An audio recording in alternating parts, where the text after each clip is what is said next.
Welcome to the Hour of the Time. I'm William Cooper, and tonight we attend a lecture given by Phillip Marsh of the Pilot Connection.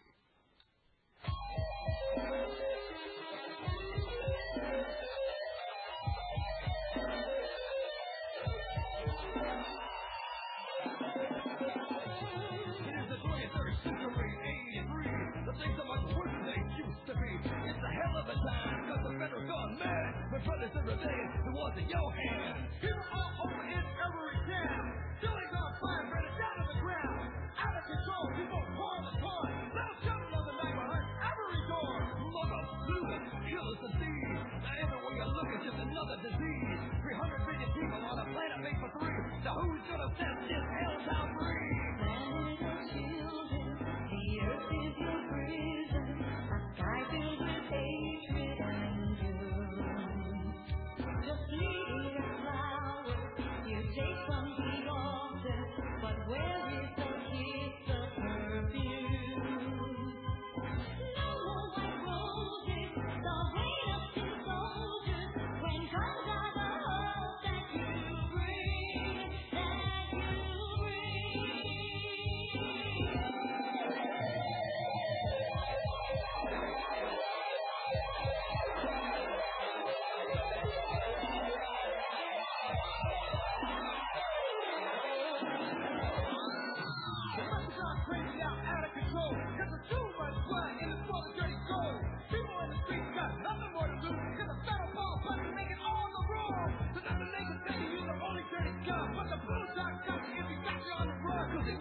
down and came up inside. So there's nothing more left of you, not even your pride. When he can't fix you down, now the power is you, the children of God, the light and the truth. For we are the power, and the power is love. For giving little sense to the heartbeat of the dove. into the fire, we cast out the fire. Through clouds of smoke and blue. Just lift up your shield where they cannot reach you. Your heart is protected in truth. Believe in your own self, for the thoughts you are thinking. The light is the hope that you bring, that you bring.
Okay, this sort of began at the beginning.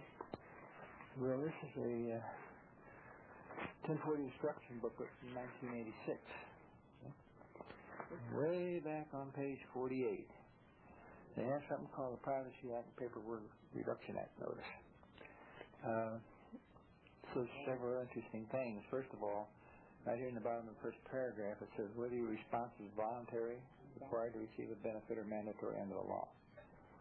Why would the IRS, if they're so fierce as most people think, get within 6 miles of that word voluntary? The answer is the tax is voluntary, as you're going to see over the next few minutes. Over here it says, when you file, you must give us your Social Security number. Now,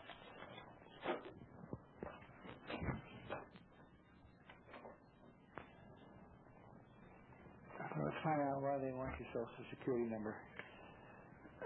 Here's a letter signed by Bill Casparty, who is the current Social Security Administrator. And she says in the last paragraph there, to paraphrase a little bit, hey, fellas, we don't have any authority to require an employer to request a Social Security number as a condition of employment. This is between you and the employer. Well, wonder why they have such a law, why they need the Social Security number. Let's turn over to the next page and we'll find out.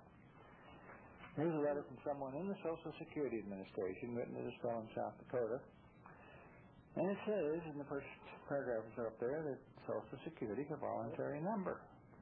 Most people didn't know that, but that is what the law states. Down around the fourth paragraph says, however, a person having no Social Security number would have no taxable income. Now, if you've ever looked at any documents you've seen from the IRS, up in the upper right-hand corner, they always have a block of information. It'll say taxpayer number and your Social Security number. I'll show you how that works. Carl, what's your first name? Carl, suppose I said to you, how would you like to have $1 million? And you say, who do I have to kill? Well, nobody, just sign this piece of paper. And you look at it and it's blank, right? So that seems agreeable to you, so you go ahead and sign the paper and give you $1 million. 3 days later, I come around and say, where's your wife? And you say, what do you mean, where's my wife? Well, you sold her to me 3 days ago for $1 million. And you say, I did like hell. I signed a blank piece of paper. Now, whip out the paper and say, is this your signature? Of course it is. And type right in above there is that you sold me your wife 3 days ago for $1 million. Today's the day I collect. That is what's known as fraud and inducement. In other words, I didn't tell you the whole truth up front. When they told you that you had to have a Social Security number to go to work, that was a bald-faced lie, wasn't it? Mm-hmm. Yeah. When they told you Social Security was going to take care of you in your old age, that was another bald-faced lie. People who are drawing Social Security today can't even afford dog food anymore. It's too expensive. It's that bad. And so it doesn't take care of you. But what did it do? It made you a taxpayer the rest of your life. That's fraud. There is a very solid law that says fraud vitiates the most solemn promise to pay. So when they defrauded you, they also cut their own throat. Let's look at 1988 1040 instruction booklet. We'll find something interesting. Privacy Act has been moved from page 48 up to page 1. And in 1989, same story. I wonder why. The answer is that they've been caught with their hand in a cookie jar. And their only defense is, we told you it's voluntary.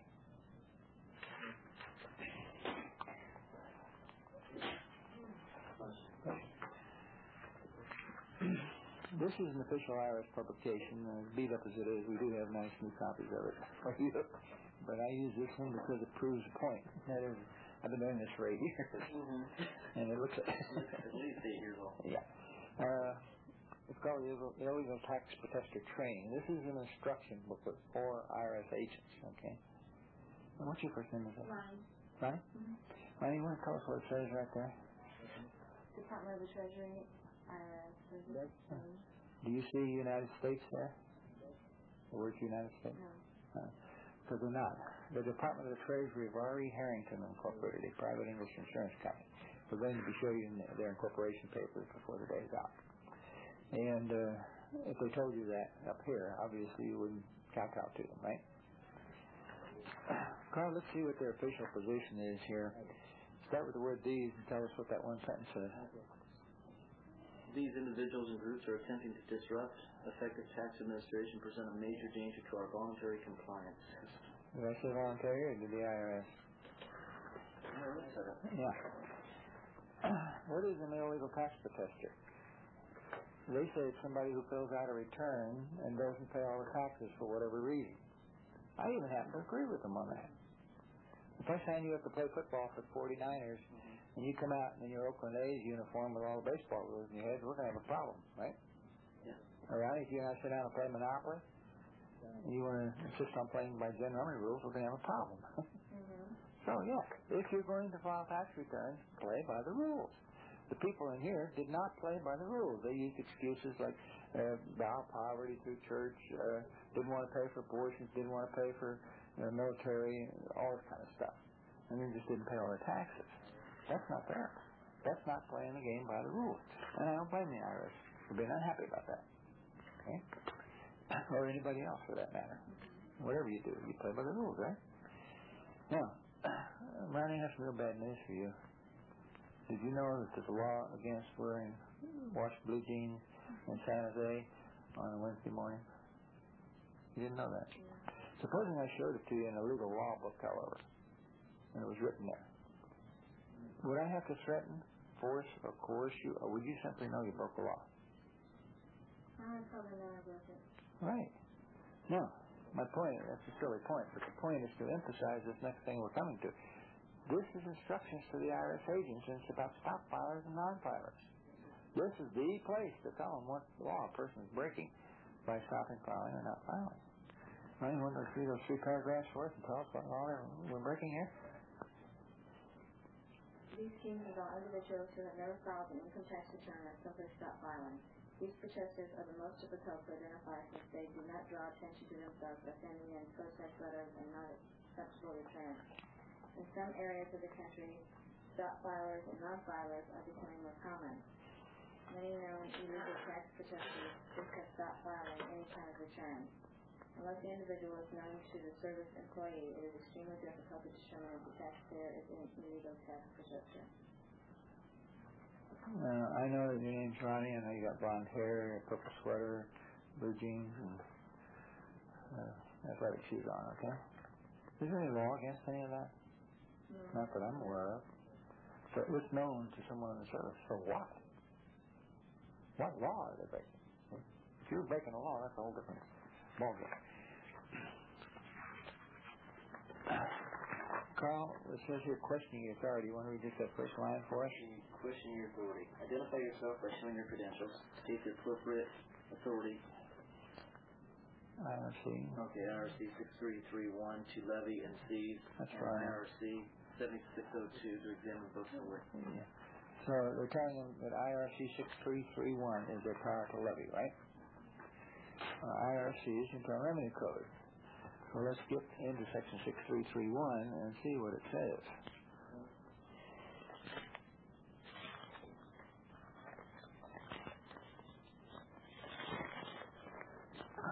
Right. Again, this is an 8-year-old book, but the new ones say exactly the same thing. Start with the word levying, just that one sentence for us, should we please? Levy day may be upon the accrued salary or wages of any officer, employee, or elected official of the United States or the District of Columbia, or any agency or instrumentally of the United States or District of Columbia. Does that sound like you? That's the example of the government. So government employees, doesn't it? Yeah. Now, there's a little bit of history you need to know here before we get into the rest of this book. First of all, back in 1775, they had 13 colonies in this country, okay? And these colonies banded together for the common defense and so forth. First with the Confederation, which didn't work too hot, and then went to the Constitution, which meant that each colony gave up a little bit of its jurisdiction to form this small central federal government, which was empowered. The federal government was empowered to provide for the common defense, nothing wrong with that, to try people for treason, nothing wrong with that, to try people for piracy on the high seas, nothing wrong with that, to try them for counterfeiting, nothing wrong with that. But that's all the power they were given.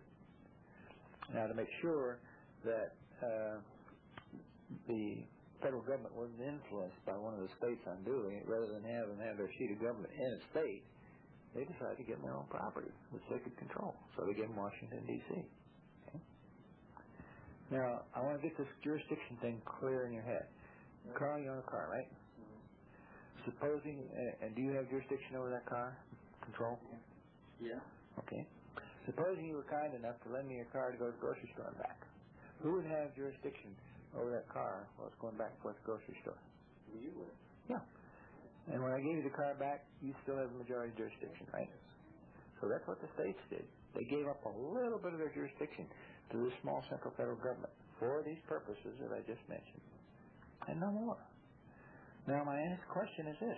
Where in the heck does the small central federal government get off coming in here and telling the citizens of the state of California it owes them any taxes? It's ridiculous on its face, let alone highly illegal. Okay? And the only way they even attempt to attach anything is through what we call color of law. Okay? Policemen wear blue shirts. I'm wearing a blue shirt, therefore you better do what I tell you. Okay? I didn't say I was a policeman, did I? But that's color of law. That was almost law, but not quite. Okay. Another thing you need to know before we get into this next section is about sedition by syntax. Sedition means stealing government power under the table, surreptitiously, not openly with military force, okay? And how they do this? By syntax. What is syntax? That means making you believe all your life that a word means something, and then turning around giving it a legal definition that means something entirely different. So that when you read that word, you think you know what you're reading, but you're not reading what you think you're reading. Now, I'll give you an example of that where it'll confuse you. Carl, can you tell me what a driver is? A driver? Mm-hmm. Person who drives an automobile. Mm-hmm.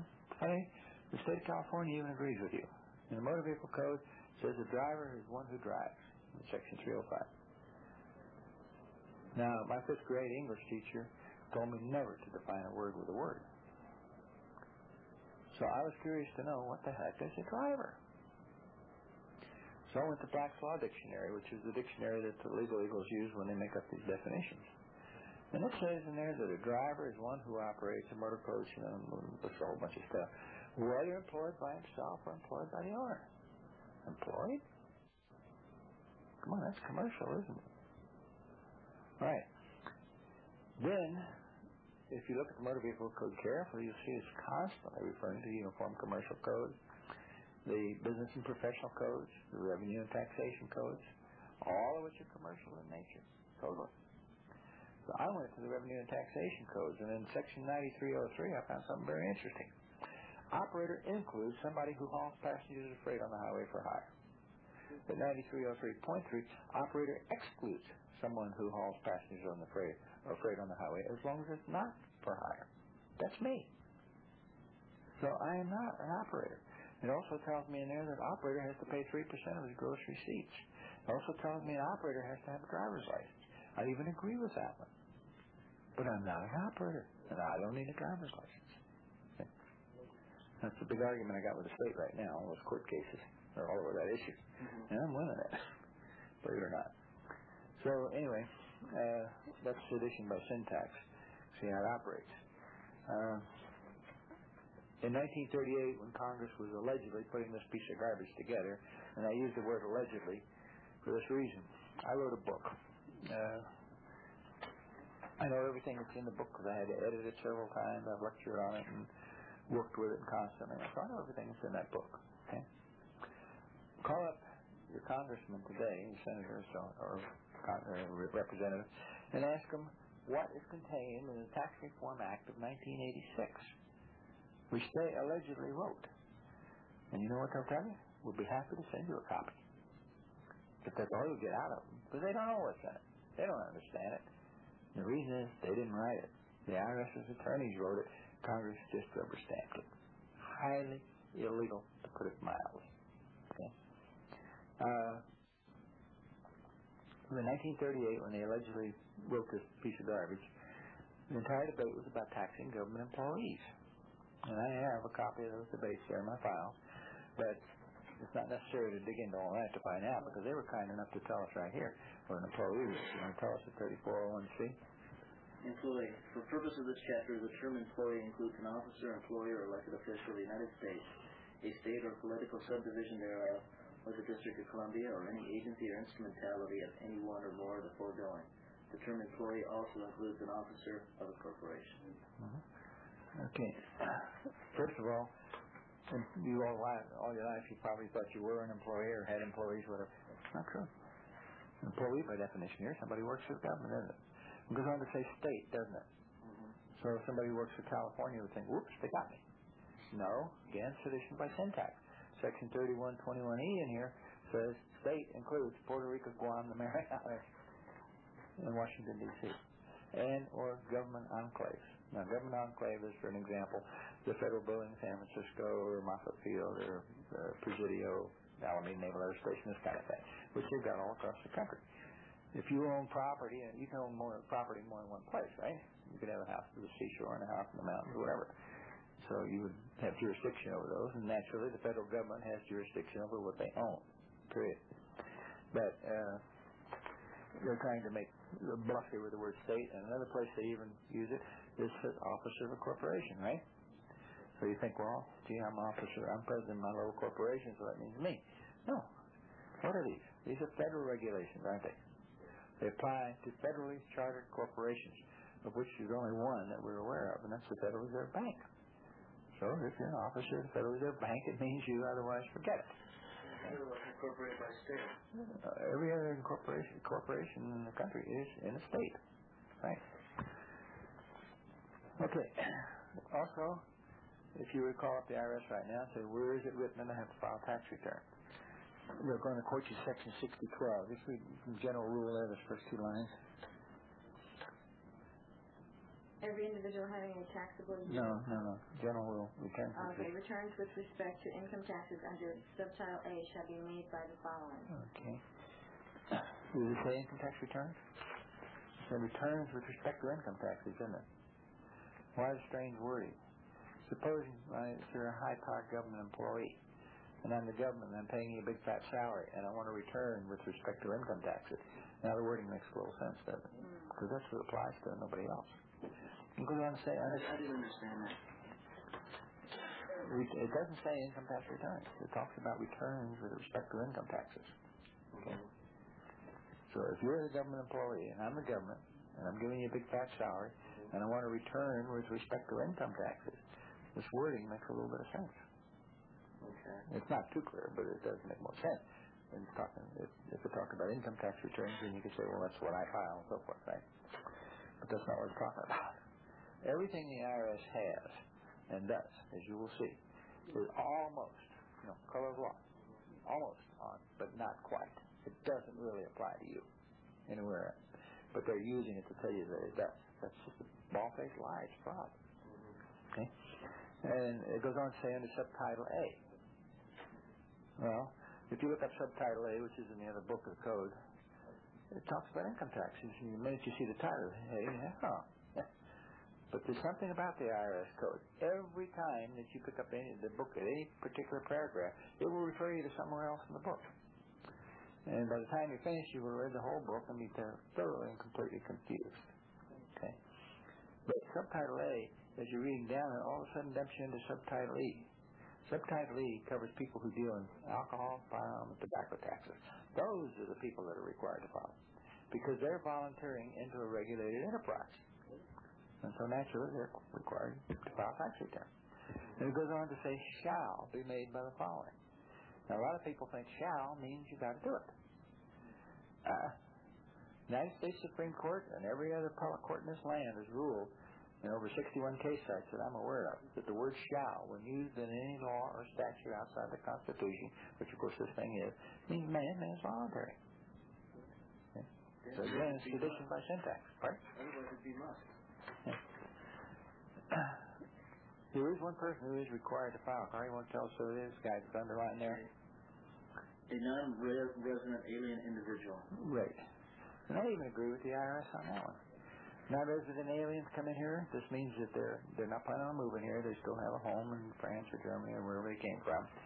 And the least they're going to do is use up some of our food, and might use up some other natural resources, and they may even make a few bucks and they leave.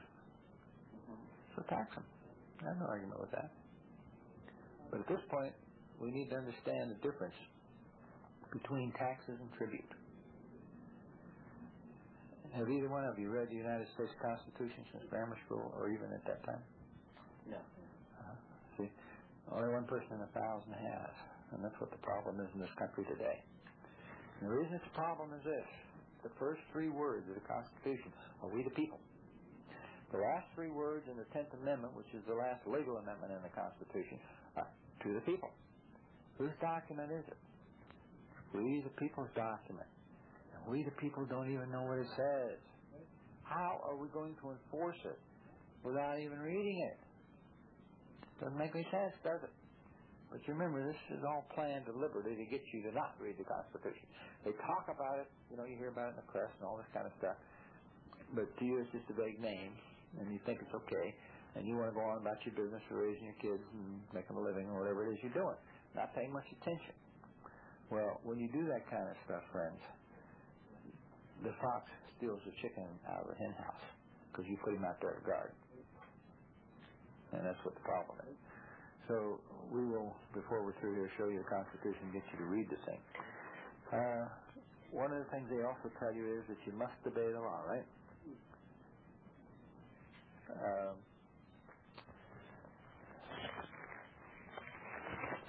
I'm going to do the honors on this 7806B. Arrangement and Constitution. No interference, implication, or presumption of legislative construction shall be drawn or made by reason of the location or grouping of any particular section or provision or portion of this title. Nor shall any table of contents, table of gross requisites, or similar outline, analysis, or descriptive matter relating to the contents of this title be given any legal effect. That's fine. Did you clearly understand what you just read out? No idea. Yeah, good. Because if you said you understood it, I couldn't do business with you. You have to be insane. There is a law that says when a law is vague, it's null and void for vagueness. But they're trying to hide something here. Did you see the words descriptive matter? Did you read? And going on saying it had no legal effect? Well, descriptive matter, according to the Black's Law Dictionary, is the entire book. Has no legal effect.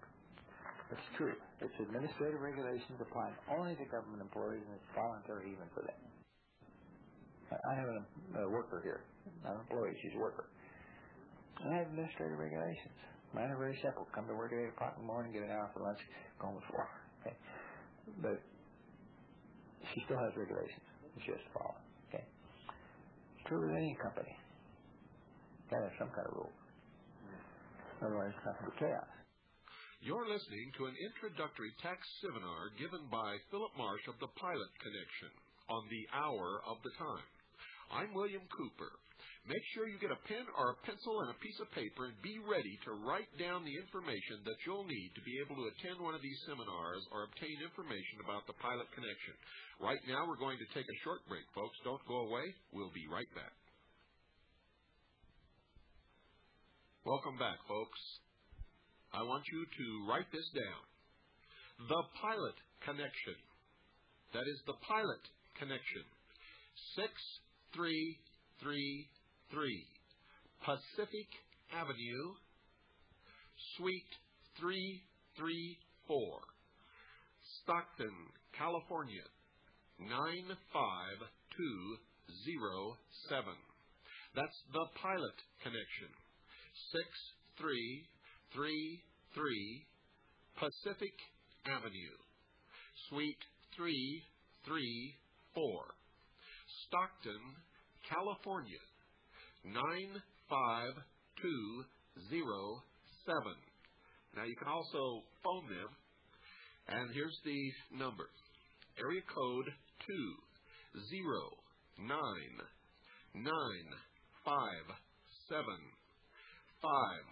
20995754993. That's area code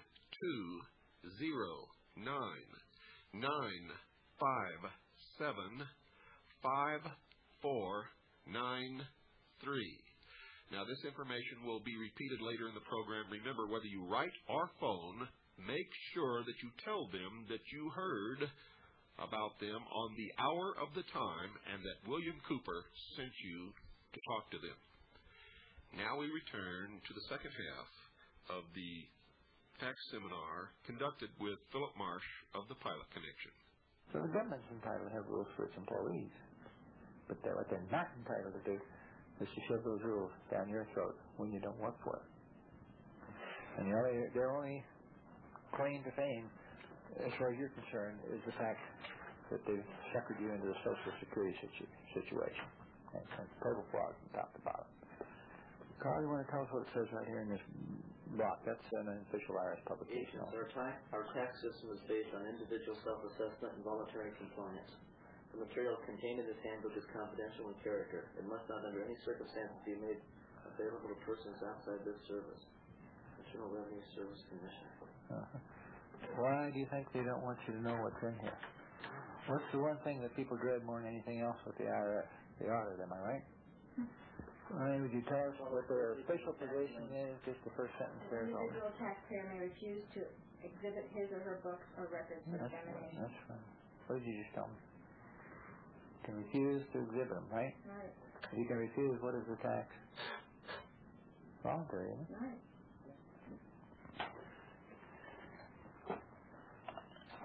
Are you folks in business or self-employed? Yeah. Then you need to know about this also. This is the IRS's strategic plan. Mm-hmm. This is a 5-year plan. Have you ever heard that term before? Yeah, communism. Yeah, right. So isn't it nice to know that we're socialists economics in this country now, that we're entitled to a 5-year plan, see? This one started in May of 1984, so it was supposed to have been finished in May of last year. Mm-hmm. However, the IRS has a bunch of clutches, and they haven't quite made the grade yet, but they're working on it. Probably at year 1. Now, you want to tell us what the first sentence says right here? Tax compliance among self-employed persons is low in relation to other groups of taxpayers. Okay. Carl, what's it say right here? First sentence. The largest part of the tax gap from legal activities is represented by taxes due on unreported income of non-farm businesses. Are you a non-farm business? Why don't they care about farm businesses? The answer is real simple. They know every blade of grass that a farmer raises and every one he cuts because they watch them all the time. Like the story about the farmer that was on his property, and the government agent came up to him and he says, Mr. Farmer, he says, I'm with the government. He says, I want to inspect your farm. The farmer says, get the hell out of here. He says, I've been here 45 years. I've never had a government agent on my property, and it's not going to happen today. The government agent kept on getting more and more pushy and officious, and finally brought out his business card, and the farmer decided, it's not worth arguing with him. Go ahead. So he went on about his business. About an hour later, he hears, help, help. And he looks up. There comes this government agent running across the pasture, held up the leather of the old bull about that far behind him, screaming, help, help. And the farmer says, show him your business card. But the fact is that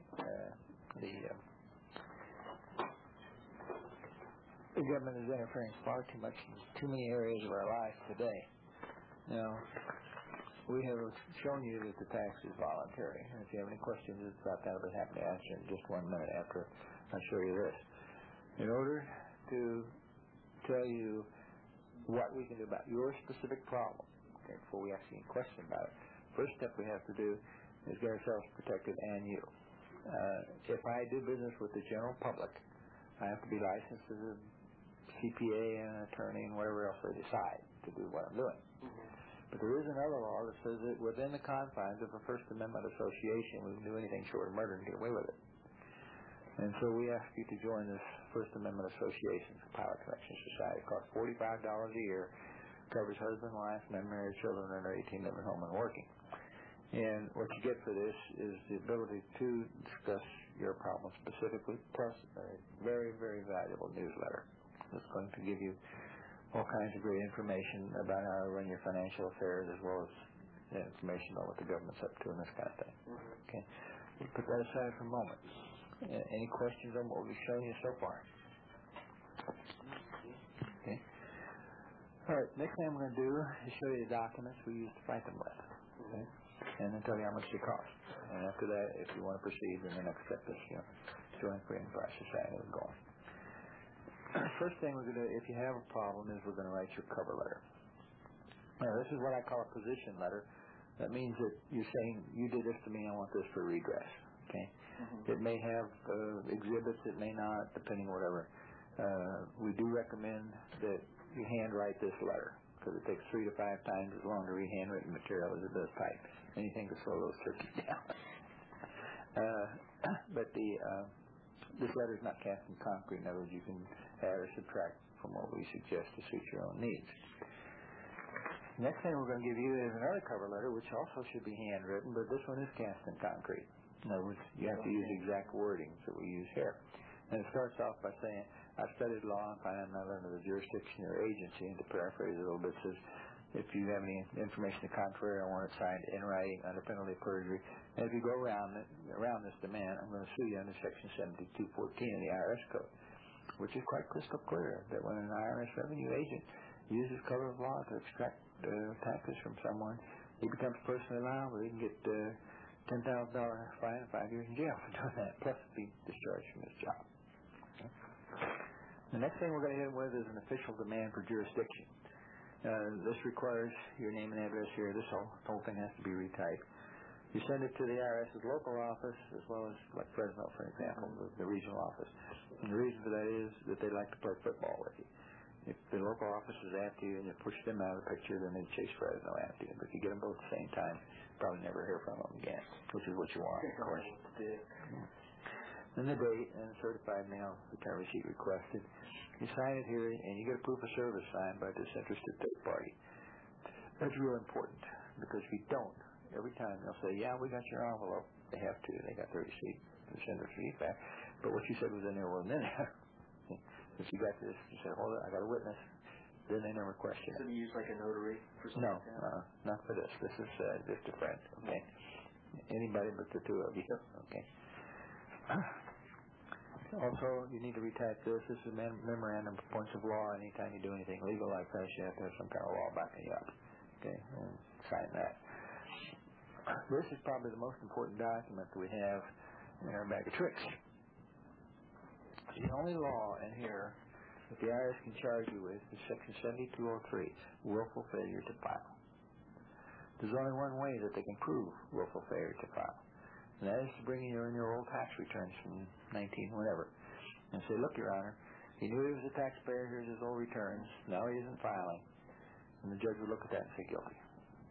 And you would pipe up and say, hold it, Your Honor, I found out there's fraud involved here. Fraud vitiates the most solemn promise to pay. So I revoked my signature on all those documents. The judge says, let me see that thing. Hand it to her. Case dismissed. Now, the IRS knows this, and this is why, in the over 8,000 cases that I've handled in the past 8 years, they've never ever taken one of my people anywhere near a courtroom, because they all file this up front. And that means that their documentary evidence that you were a taxpayer is blown right out of the water. Okay? Now, here comes the biggie for most people. This is revocation of your bank account, checking, savings, and bank credit cards. And the reason for that is this. There was a little card, about yay big, yellow and white, called a signature card that you signed when you opened that account. And right above where you signed your name, there was a little paragraph of fine print that said, in effect, I agree to abide by all this bank's rules and regulations and all the rules and regulations of the Federal Reserve System. One guy there said, they said, well, I couldn't find the Federal Reserve System on anything. I went to the bank and looked at it. And I said, yeah, but it did say the bank's regulations. He said, oh, yes. Yeah, well, the bank's regulations, not the Federal Reserve regulations. So if they want to play games with you and hide it, but you're still signing a contract, unbeknownst to you. They're telling you that it's just your signature card so they can check your signature on your checks that come in so nobody can forge them. That's a lie. It's an adhesion contract. And what it does is this. The first step is, if you ask them to see those regulations, you know what they show you? The door. Because they know if you read the regulations, you wouldn't do business with them. One of the regulations is that the instant that you put that money on a teller's cage, that it belongs to the bank and not you. What did you just do? You're doing business with the Federal Reserve Bank, aren't you? Who's the IRS? Collection arm for the Federal Reserve Bank. You just gave them written permission to clean out your checking account anytime you want to. But they didn't tell you that. And you didn't know it. And maybe you had your checking account cleaned out. Okay? All right. The other thing is that you put yourself under Admiralty Maritime law, which is the worst place you can be. There are two basic kinds of law. One is the common law, which belongs on the land, and the other is Admiralty Maritime, which belongs on the sea. Now, Admiralty Maritime is nasty law. If you have a ship here at point A, and you have a captain, you give him a commission to get that ship to point B. And you're on the crew. And out here in the middle, somewhere in the voyage, the captain does something immoral, illegal, crazy, whatever. And you're going to argue with him, and that argument can cause the ship to divert its course. He has the right to kill you, throw you in irons, or throw you overboard. And when he gets over here, he doesn't have to pay any penalty for doing that, because his commission is to get the ship from point A to point B, regardless of what it takes. Okay? When you are in an Admiralty Maritime court, the judge is like the captain of the ship.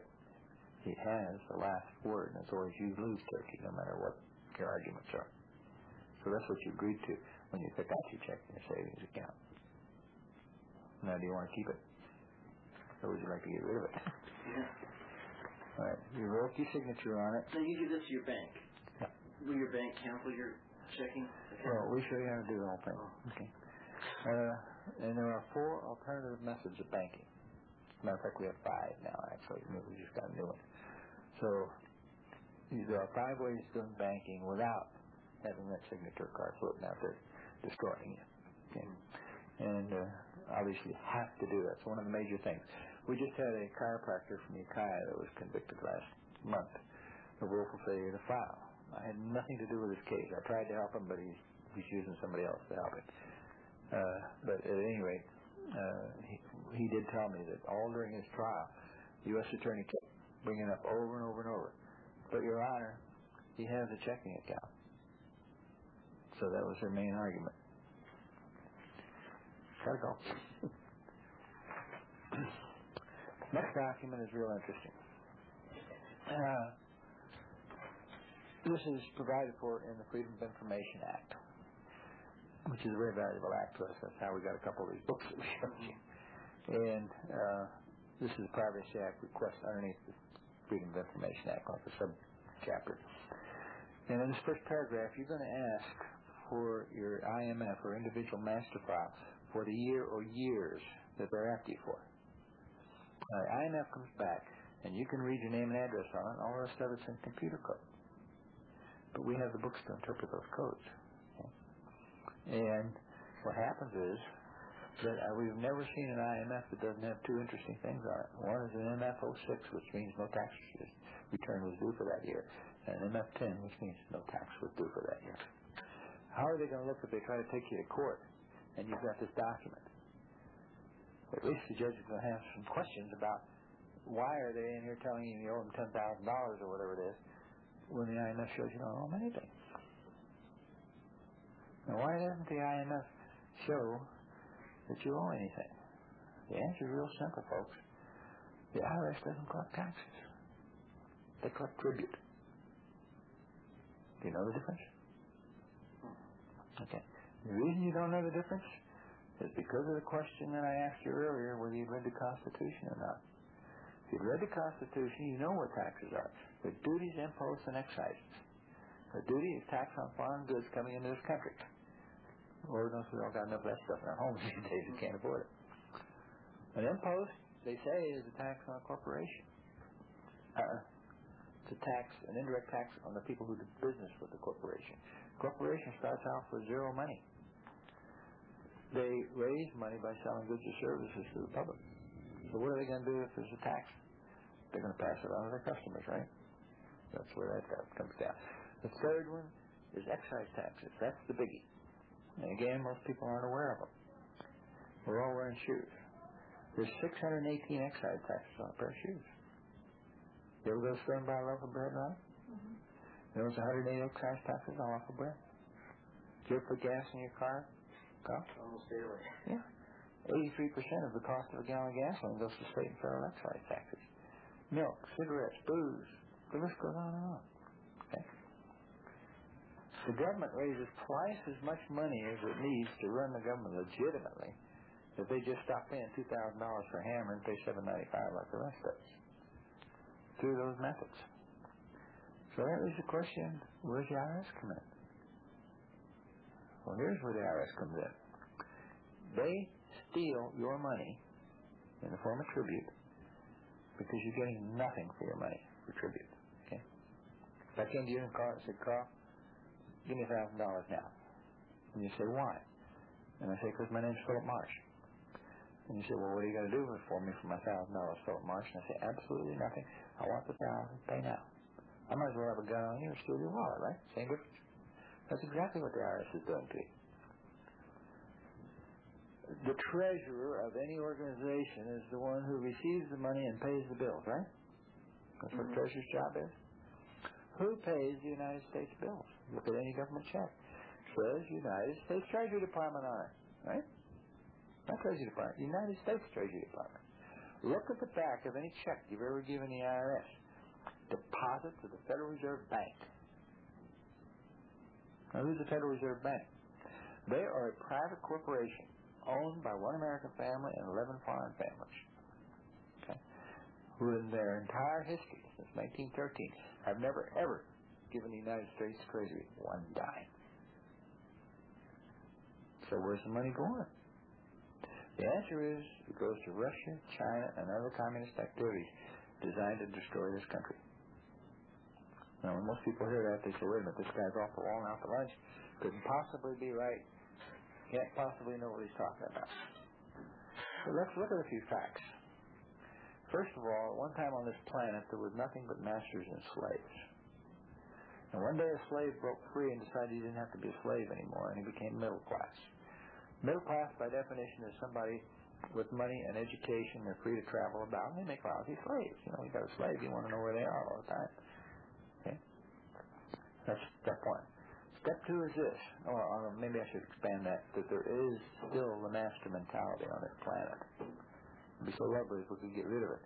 There are 12 families known as the Order, and they run the world. And you've never heard of them because they run it from behind closed doors. They just pull the strings. And people like the Rockefellers and the Rothschilds who are up front for them dance the tune. Okay? But the Russells and the Millers and the Bushes, and these are the families that rule the world. Yes, George Bush is one of them. Okay. You know who the head of the drug war is in this country, according to the press? George Bush, right? Oh, yeah. You hear that all the time. Yeah. Yeah. You know who the chief drug pusher is in this country? Same guy. Same guy. Yeah. That's why we'll never win the drug war. Drug war is being used to take our rights away from us. In fact, I'm working on a case right now we just heard about yesterday where the police broke into this woman's house only in half uniforms. They weren't fully dressed or anything. In their full uniforms with guns drawn and everything, put a gun in the face of a 10-year-old, frightened him out of his wits and everything else, looking for drugs. Turned out later they had the wrong address. And when the woman tried to get an attorney to defend her on it, the attorney said, it'll cost you more for the case than you'll ever get out of it. Which is hogwash. Okay? They're going up for each other. But where did that come from?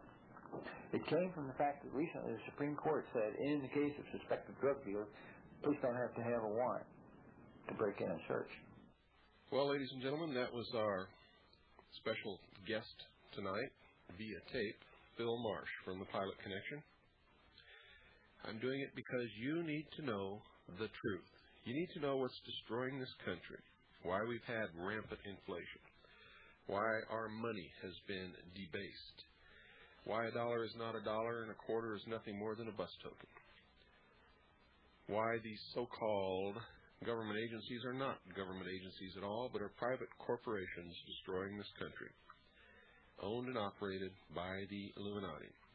The Federal Reserve is one of those private corporations, and the majority of the stockholders are not even United States citizens. It is the biggest heist in the history of the world, as you heard on an earlier episode of The Hour of the Time from my own research. Here you heard it from the point of view of the income tax, from Phil Marsh of the Pilot Connection. The IRS is the collection agency for the Federal Reserve. After they rip us off by loaning us money in the form of credit that didn't even exist in the first place and charge us exorbitant interest, someone has to collect that. And the process creates inflation consistently over the years.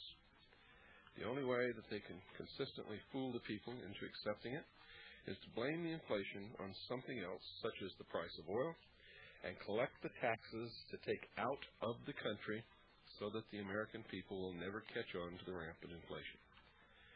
The money goes to fund the communist nations and other organizations which has as its goal the destruction of not only the United States, but the sovereignty of all nations and the creation of a one-world totalitarian socialist government. Wake up, America, you've been had. In his book, Gulag Archipelago, Solzhenitsyn made the statement that if the Russian people had banded together in their homes at night, collecting whatever weapons they could, such as pitchforks, sticks, and bricks, and killed the police when they raided their homes, there would have been no police state in Russia. With the IRS SWAT team raids on private homes becoming a more and more frequent act, it is apparent that the same tactics used to get the Russian people to conform are now being used on the American people. Benjamin Franklin stated it very clearly when he said, quote, "We must all hang together, or we will surely hang separately," unquote. We Americans should feel very fortunate to have had those who laid their very lives on the line to secure liberty for us and give us a Constitution as a protection from tyranny. We must not allow their great sacrifice to have been made in vain by allowing these public servants, who, we are beginning to find out, have not even taken the proper oath of office which they legally need to have taken to be officially recognized as lawful public servants. If enough Americans will wake up to what is going on and order their public servants, members of Congress, remember, of for and by the people, to obey the written laws of this land and perform the duties which they swore to uphold and are being paid to uphold, and that such failure on their part is more than ample cause for the termination of their job. Wake up, Americans. Know your rights while there is still time to stop this travesty upon the laws of this great nation. If you would like more information on what you heard tonight, write to The Pilot Connection, 6333 Pacific Avenue, Suite 334, Stockton, California, 95207. That's The Pilot Connection, 6333 Pacific Avenue, Suite 334, Stockton, California, 95207. Or call area code 209-957-5493. That's 209-957-5493. Make sure you tell them that you heard about the Pilot Connection on the hour of the time. Also tell them that William Cooper sent you. Now, for those of you who are out there who are still stupid, who are saying, you're gonna teach these people to disobey the law and not pay their taxes, that is not true. If you want to pay your taxes, pay them.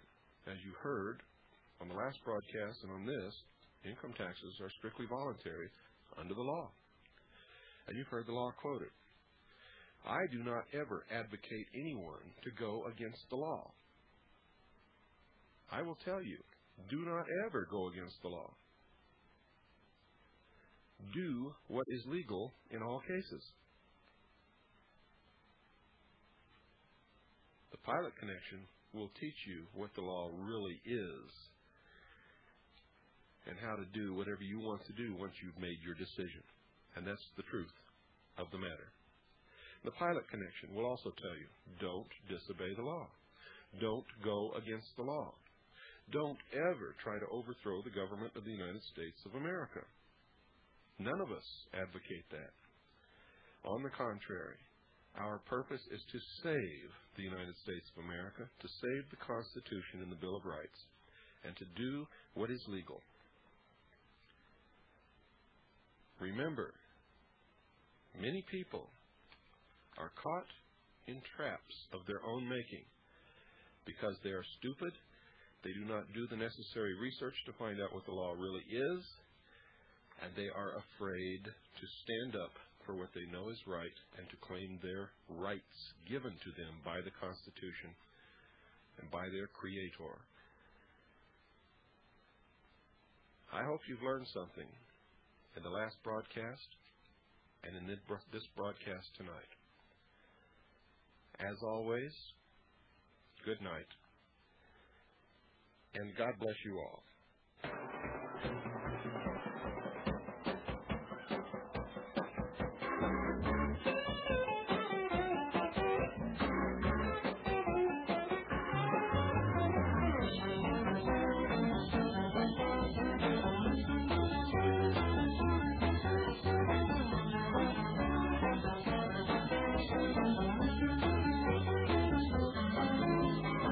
You know the best things in life are free, but you can give them to